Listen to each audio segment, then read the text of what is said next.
Produkcija Kruna danas predstavlja Jasminu Ilić. Ćao Jasmina. Ćao, čao. Ti nam dolaziš iz Slovenije trenutno. Tačno tako.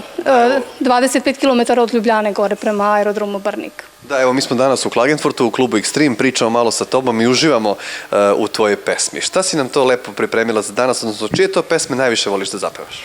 Pa ja ću vam reći, ja obožavam Sevdah i inače samo to pjevam, a volim Vidu Pavlović, Branku Stanarčić, Snežanu Đurišić i tako, dobru dvojku. Ja bih rekao da su to opasne pesme. Znate što znači opasne?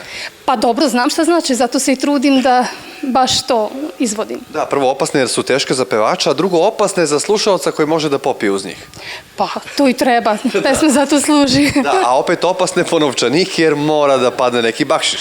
Pa dobro, i to bi bilo lepo da nekad padne. Tako je. Ono što je interesantno za Jasminu, moramo da kažemo da ste se prijavili za ovaj novi serijal, odnosno novu sezonu emisije Nikad nije kasno, tako da možemo da vas uskoro vidimo i na televiziji. Da, ja se iskreno nadam da ću barem jednu šansu imati da se pokažem sa Acom Sofronijevićem, da pokažem stvarno da znam Sevdah da pevam i eto. Da, ja se nadam. Produkcija Kruna je mnogima donela sreću, tako da se nadam da će ovo naše upoznavanje i naš početak saradnje biti samo jedan stepenik više ka uspehu, ka vašem uspehu. Bravo, Sale, bit ću vam zahvalna do kraja života. Eto, vidimo se mi u septembru kad krene nova sezona na televiziji Prva, odnosno Grand Produkcije, Nikad nije kasno, a do tada uživamo u vašoj pesmi. Hvala od srca i mnogo sreće vam želim.